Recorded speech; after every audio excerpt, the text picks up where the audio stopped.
as Jason Francia was the only boy that the prosecution successfully pressured into making allegations against Jackson.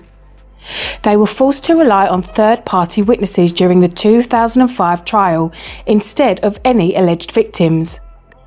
They called former Jackson employees to the stand who had axes to grind with Jackson and who had tried to cash in at Jackson's expense. In June of 1994, Thomas Snedden, Lauren Wise and two detectives, one from the Santa Barbara Sheriff's Department and the other from the Los Angeles Police Department, flew to Melbourne, Australia with the intent of interviewing Brett Barnes. According to law enforcement informants, there was a claim that there was new evidence that Brett had been molested by Jackson. According to court documents and testimony in the 2005 trial, this information came from former security guards Ralph Chacon and Kasim Abdul, and former maid Adrian McManus. These three, along with two others, Melanie Bagnall and Sandy Doms, would become known as the Neverland Five. The Neverland Five were a group of former employees of Jackson that sued him for $16 million, alleging that they were wrongfully terminated because of what they knew about Jackson and young boys. Other charges were alleged threats by Jackson's personal security officers, and even an allegation of sexual harassment against one of the personal security officers. Abdul, Chacon and McManus testified at the 2005 trial, when the prosecution introduced their so-called prior bad acts evidence. They claimed that during their employment at Neverland Ranch between 1990 and 1994, they had witnessed Jackson behave inappropriately towards children. None of these people ever reported the alleged incidents to the police, nor did they mention it at the time it supposedly occurred. Their stories first surfaced in the spring of 1994, more than 6 months after the Chandler allegations became public. Before filing a civil lawsuit against Jackson, the Neverland Five contacted a tabloid broker named Gary Morgan from the Splash News and Picture Agency to sell slanderous stories about Jackson with children and his then-wife Lisa Marie Presley. Morgan arranged interviews with magazines such as The Star and TV programs such as Inside Edition. According to McManus's 2005 testimony, the Neverland Five received over $32,000 for their stories, nearly all of it paid to their attorney Michael Ring to finance their civil lawsuit, in which they had hoped to be awarded millions of dollars. On the stand, Abdul claimed that he, Chacon and McManus did not discuss or coordinate in advance which stories they would sell to the tabloids. However, this was contradicted by Chacon's testimony, in which he admitted they made drafts about their stories in Ring's office. Besides the anticipation of monetary award, the Neverland Five's claims of having witnessed Jackson in improper situations with children would serve another purpose: to pressure Jackson into settling the case. And although Chacon claimed not to have known anything about such tactics, he admitted that it would not surprise him if that were the case. Unlike Chacon, who claimed to have been a first-hand witness to Jackson molesting Jordan Chandler, Abdul, who worked with Chacon on the same shift and described himself as his friend, did not claim to have witnessed any sexual abuse. Nevertheless, he did support Chacon's allegations by claiming that he witnessed improper misconduct similar to what Chacon had alleged. Chacon and Abdul were served a subpoena by Detective Russell Burcham of the Santa Barbara County Sheriff's Department on April 29, 1994, to appear in front of the Los Angeles grand jury on May 9th to examine the allegations against Jackson. Burcham gave his business card to each of the guards and asked them to call him if they had any observations to share with the police. And 5 days later, on May 4th, Abdul indeed called him and requested a meeting on the condition that it take place in a secluded place. Abdul's request for a secluded meeting was granted, and on May 5th, Burcham, accompanied by Detective Monk, met the two at a rest stop on a road halfway between Santa Maria and Santa Barbara. Abdul, who did all the talking, informed the detectives that on May 3rd, the defence had contacted the guards and offered them a free lawyer to accompany them to the Los Angeles grand jury hearings. That lawyer could not be present in the grand jury room, but he could stay outside the room and answer questions in case they needed his consultation. However, Abdul and Shikon declined the offer, saying that they would only tell the truth, and for that they didn't need a lawyer. On that same day, May 3rd, Abdul and Shikon were also contacted by Eric Mason, the investigator who worked for Jackson's team both in 1994 and 2005, whose findings for the trial proved invaluable. Evidently, this was why they told the sheriffs that they could be in danger from Mr. Jackson's people if they told what they knew. Bertram's testimony contained no details of the guard's conversation with Mason. We do know that it was a phone call from Mason, at which time Abdul and Shikon indicated to him that they would tell the truth at the Los Angeles grand jury hearings. At their second meeting with the detectives, Abdul and Shikon didn't share any information. Their message focused solely on the premise that they might be in danger. This obviously was a fabricated and unrealistic fear, because not too much later they went to the tabloids with no imminent danger bothering them in the least.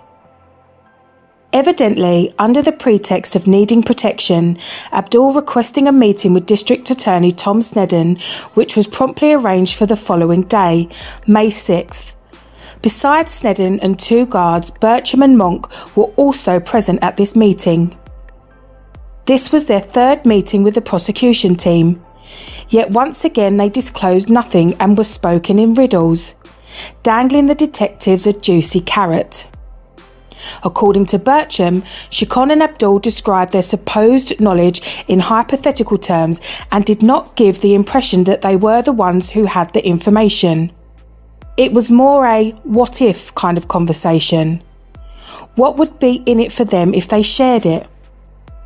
All these prolonged negotiations seem more like they were bartering a deal, and this suspicion grows stronger when Bertram shares the details of that conversation.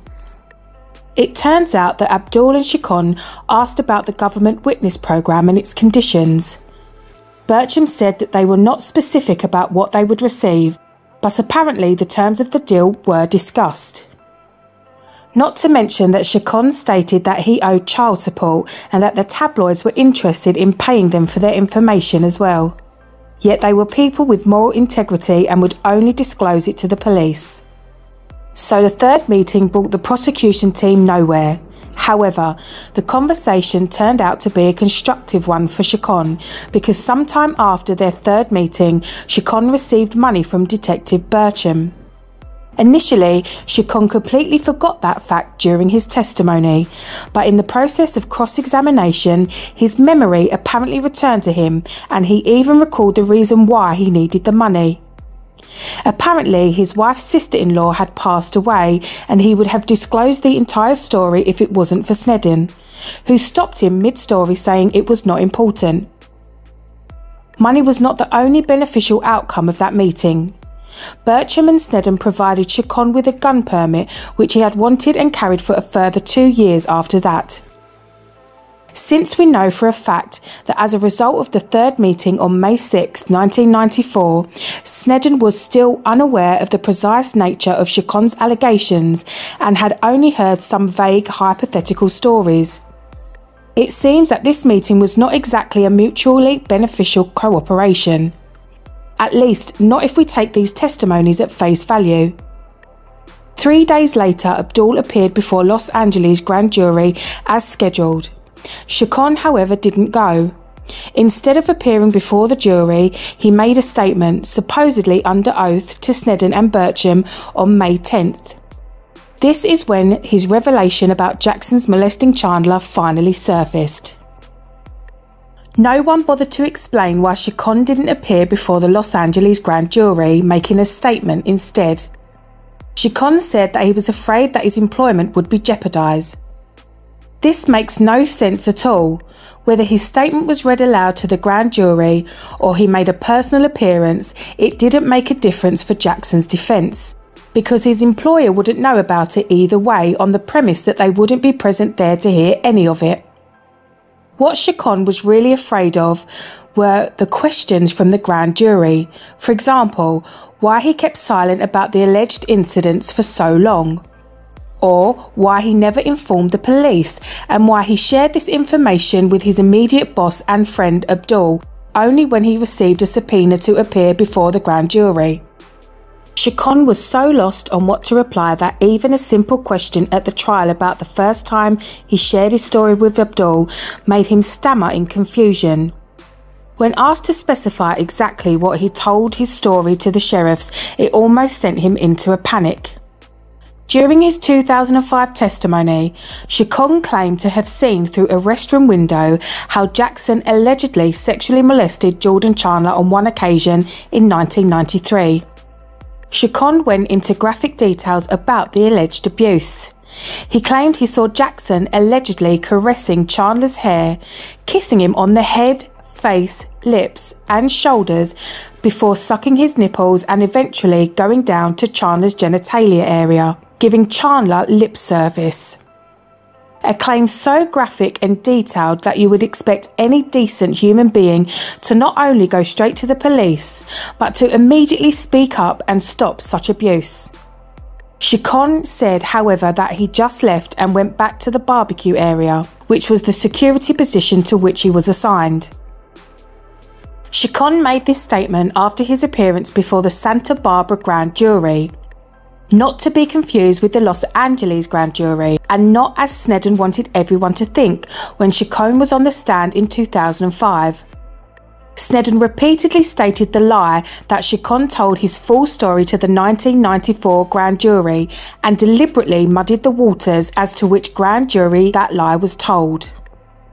Chacon did not appear before the Los Angeles grand jury, but did appear before the Santa Barbara grand jury earlier, yet didn't say a single bad word about Jackson.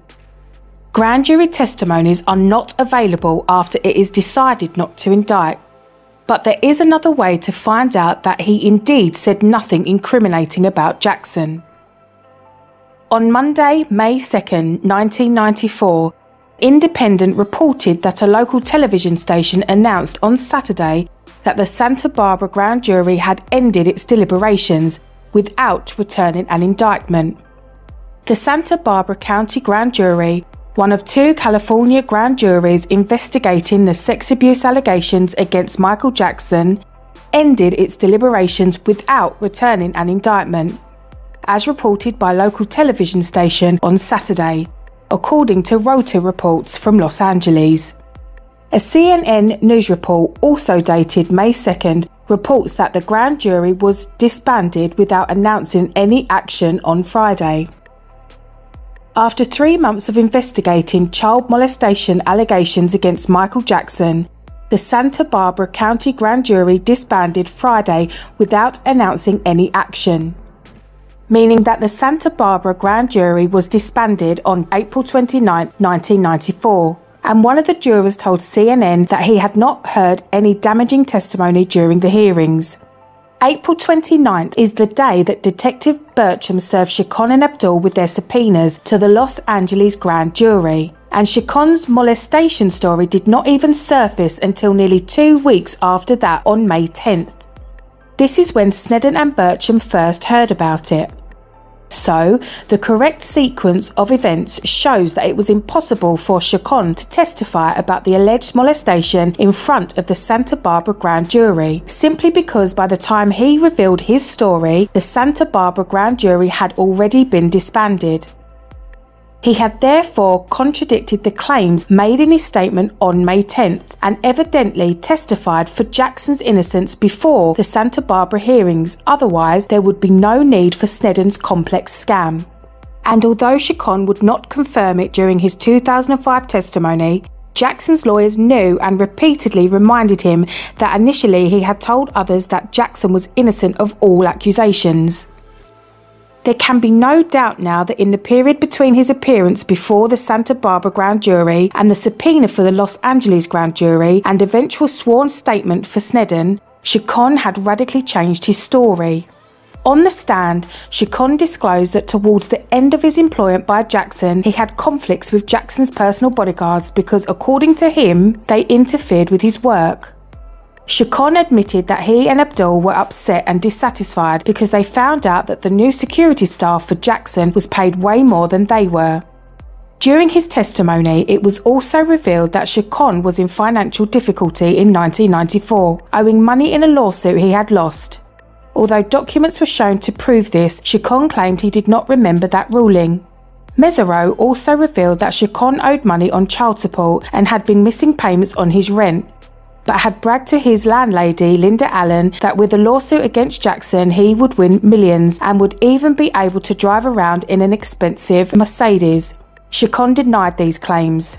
On January 13, 1994, Abdul had signed a statement for Jackson's representatives that stated he had never seen Jackson touch any child in a sexually inappropriate manner or in any way that could be construed as sexual. He also stated he was father of 2 children ages 9 and 13 and that he had no problem leaving them alone with Jackson. We can be sure he stuck to that story at the grand jury hearings because no damning testimonies were heard. Shortly after the criminal investigation into Jackson was closed on September 22, 1994, Abdul and Chacon turned to civil attorney Michael Ring, who on December 2nd, on their behalf, filed a civil lawsuit against Jackson and employees of Jackson, demanding no less than $16 million in damages. McManus, Doms and Bagnall would join later. They claimed that during their employment at Neverland, they were harassed and intimidated, which resulted in emotional distress and various medical problems, which made them emotionally disabled and unable to work. They also claimed that they were wrongfully terminated by Jackson. While on the stand, Chacon denied he knew anything about the amount of money his lawyer demanded from Jackson at the civil trial. However, documents from Chacon's deposition showed that not only did he know of the $16 million demand from Jackson, but at one point even said that $16 million was not enough. He also said in a deposition that Jackson should compensate him for the rest of his life. Later, upon re-cross-examination, Chacon had to admit that he did know how much money was demanded in the lawsuit. One of Chacon's complaints in the lawsuit against Jackson was that Jackson caused him emotional distress because he stared at him all the time. Therefore, he was entitled to damages. When his claim was found to be false, Mesereau asked him why he said that if it wasn't true. He answered with, "I guess just to say it." In the wake of Leaving Neverland, Adrian McManus ascended from the bottomless pit and once again turned to the media. She told 60 Minutes that she witnessed Jackson allegedly kissing and petting young boys who visited Neverland, but claims that she was too afraid to speak out at the time. "There was a kind side to him, and yet there was a dark side," McManus said. "They told me if I ever came up on TV that they could hire a hitman to take me out, slice my neck, wouldn't ever find my body. I knew Michael very, very well, and I was told that what I know, you just don't say it, and that really concerned me. I was threatened by Michael when I took over his bedroom, so I was already scared with that and I was afraid for my family. At that point, I was thinking of my life and my family's life. Something could happen to me. I was told by Michael's bodyguards that they could hire a hitman to take me out, that they could have someone slice my neck and you'd never find my body. So yeah, I was very concerned and it's my life and I cared about my life. Nobody knew who these bodyguards were and everyone was afraid of them. They carried guns and they would tell you little things and pet their guns. These guys were wicked and scary." She claimed Jackson brought a long line of young boys into his bedroom and that she saw many troubling things while cleaning up after him, fishing Jackson's and children's underwear from the jacuzzi and baths at the home, and witnessing kids walking around barely clothed. She also said she had found Vaseline in nearly every room on the ranch, in drawers, on counters, and even on the golf carts that Jackson would take out to drive around. She also claims to have seen books on masturbation in the bedroom and claimed that one time Jackson asked her to laminate photos of naked babies to put in his room for decoration. In addition, McManus mentions a large collection of VHS cassettes that she believes contained intimate footage of Jackson which he filmed with children in the 1990s. She believes Jackson hid the damaging material from police by storing it in a movie projection theatre away from the main house on Neverland Ranch. When asked about the videos, she said, "I think they were of Michael with boys doing inappropriate things that had to be hidden or they would have put him in jail. I think they were sex tapes." McManus admits she never actually saw the contents of the tapes. She says it was Jackson's behaviour and the shroud of secrecy placed on the tapes that had left her convinced of its sinister nature. Here is what she recalls about the alleged tapes, and please take note of her use of the word rumour more than once. "I don't know where they went, but I did hear that one of the nephews of the man who ran the theatre had got a hold of a lot of the videos and hid them," she recalls. The rumour was the projectionist said that they were very damaging to Michael. "I had heard that the man who ran the theatre, he had mentioned that his nephew had come over there once in a while. His nephew would run the theatre when the older man wouldn't, and rumours were that he packed them up into the trunk and took them off the ranch." She says that as details emerged that Jackson could face criminal charges in the Chandler allegation case, the tapes were hidden. Producers for Leaving Neverland also claimed they were made aware of potential tapes, but never found them. Leaving Neverland producer Dan Reed said James Safechuck was aware of videos Jackson had filmed. Speaking to Rolling Stone, Reed said, "James mentioned to me at one point, you know, Michael had a video camera and he recorded a sexual act. But he didn't go into detail, and then Jackson was like, 'Oh, what did I do?' and taped over it. I have all the evidence that I need, and there was no video recording that exists of Michael having sex with these children. There was no flagrant delicto with these guys. We don't have the tapes." Supposedly, just like Chicon and Abdul, McManus feared for her life and that of her family and didn't feel comfortable going to police. But interestingly, she felt completely comfortable selling the same story to the media. She also had no problems whatsoever filing a civil lawsuit against Jackson, making her claims that Jackson was threatening her, as if he was Don Corleone himself, seemed completely absurd. The videotape rumour once again traces back to paedophile apologist and NAMBLA member Victor Gutierrez, where Safechuck's abuse claims seem a reenactment of Gutierrez's book. So did the claims from the Neverland Five, who were in contact with Gutierrez personally around the time of their civil case against Jackson. Abdul stated that he met Gutierrez once and they had a 2-3 hour conversation.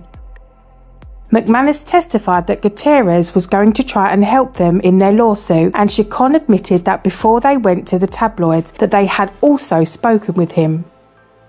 Coincidentally, on May 9th and May 10th, Gutierrez appeared on hard copy to read from his book of the lies about Jackson called Michael Jackson Was My Lover, The Secret Diary of Jordan Chandler. Chicon made his sworn statement to Sneddon and Bircham on May 10th.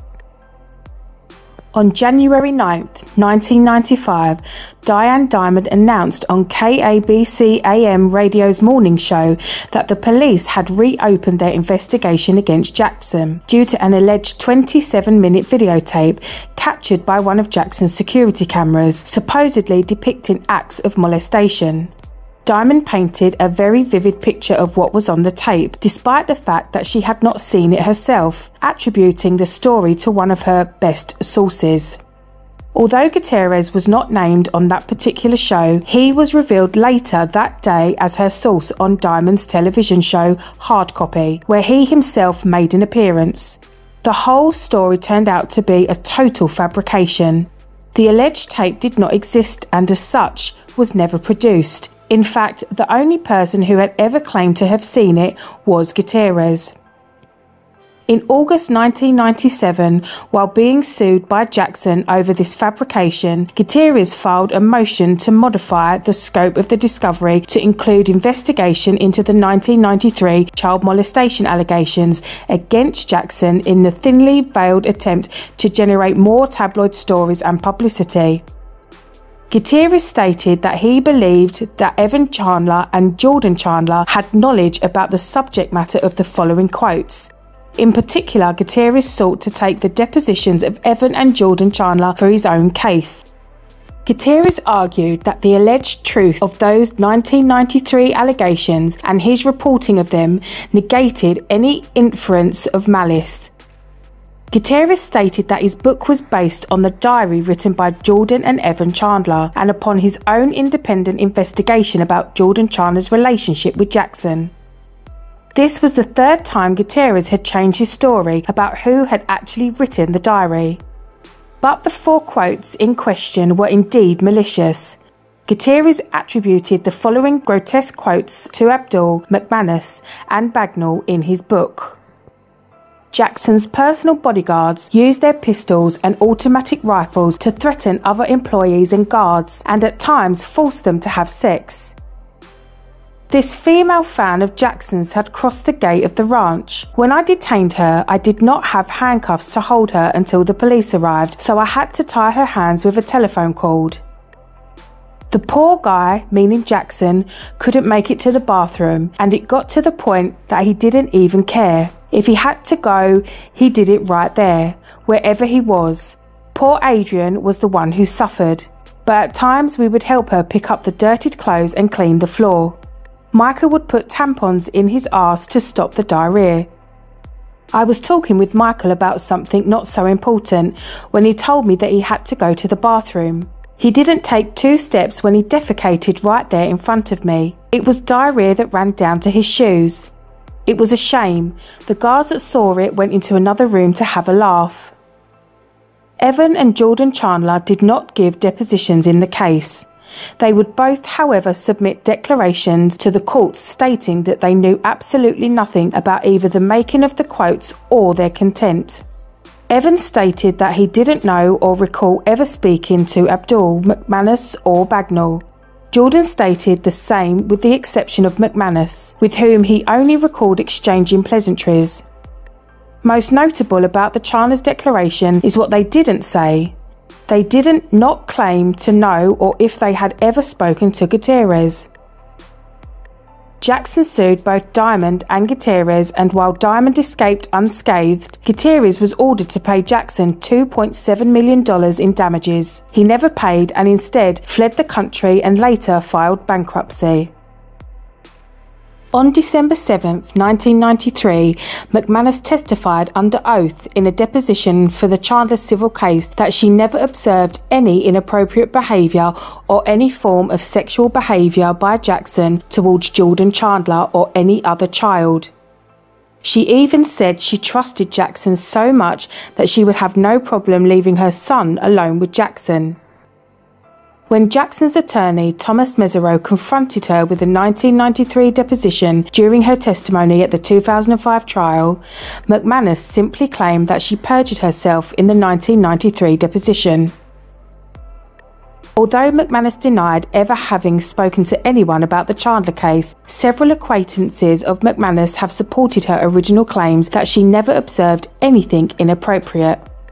McManus told Leslie Gomez, a manager at McFrugal's, that she had never seen Michael Jackson act inappropriately with children and that the suit by that kid, meaning Jordan Chandler, was a bunch of bull.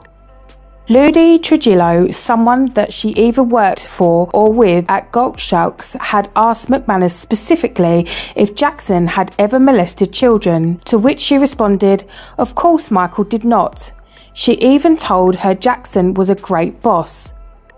Gail Goforth, a supervisor that worked at Neverland Valley Ranch, asked her if there was anything to rumours about inappropriate conduct by Jackson. In the autumn of 1993, McManus told her there was no truth to those rumours about Jackson acting inappropriately. She told Jamie Vale, who actually lived across the street from McManus, even though she claimed not to know who it was, that she loved Jackson and that she loved working at the ranch, and that she never believed any of the charges against him. That was, of course, until she realised she could make millions by changing her story. During the civil trial in the 1990s, another former employee of Jackson's, Francine Orozco, testified that McManus asked her to say she witnessed a male employee of Jackson allegedly sexually harass McManus.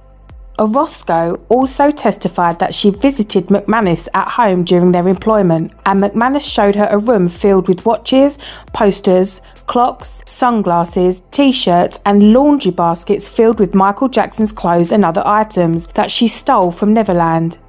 It was also found that McManus stole a drawing Jackson made of Elvis Presley and sold it for $1,000 to Gary Morgan from Splash.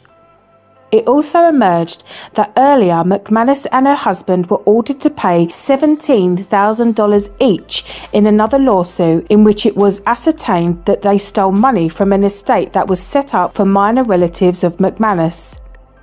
They willfully and maliciously defrauded Shane and Megan McManus, a nephew and niece of Adrian McManus, out of their money. They were sued by Rosalie Hill, the children's guardian ad litem. Judge Richard A. St. John found that the money was held in trust for the benefit of those two children, and McManus and her husband dissipated those funds. At the civil trial, the Neverland Five and their attorney was sanctioned $66,000 for committing perjury both in their depositions and on the stand, and for discovery violations after hiding evidence from Jackson's lawyers. Judge Zell Cantor, who presided over the civil trial, left the bench after stating he was disgusted. The jury in the civil trial rejected the wrongful termination lawsuit brought against Jackson by the Neverland Five. Andrew Merritt, one of the personal security officers, was also found not liable of sexually harassing plaintiff Melanie Bagnall. In addition, the court imposed attorney fees and costs of $1.4 million against the plaintiffs. The bank of Michael Jackson had closed. In a successful countersuit where Jackson had claimed that Chacon and McManus stole sketches, personal notes, hats, toys and candy from the ranch, selling some items to tabloid newspapers, Jackson was awarded $60,000. In a countersuit, Jackson's estate accused her of stealing belongings from Neverland to sell to the media. There was a sketch that I found in the trash. You then on-sold that sketch, the sketch of Elvis that you supposedly found in the trash. I figured, well, I found it in the trash, it didn't mean anything to me, which I shouldn't have did that, but I did. The jury ordered Chacon to pay $25,000 in damages and McManus to pay $35,000. Punitive damages of $1 also were awarded because jurors found that the two had acted with malice. According to his testimony, Chacon filed for bankruptcy after the verdict in the civil trial. As of the time of their testimony in 2005, none of them had paid these damages to Jackson. McManus had to admit in her 60 Minutes interview that by 2019, she still hadn't paid a dime. Do you still owe the Jackson estate money? I probably do, but Michael's dead now, You must know the amount. Well, I know that I can't remember. It might have been, oh God, it was a lot of money. You were ordered to pay legal fees initially. Yeah, for breach of contract, for suing Mr. Jackson. Which was what, 1.6 million? It was probably, yeah. Just to refresh your memory. Yeah, okay, yeah. The sheriff hasn't come knocking at the door yet. No. And you hope they don't. Well, they do.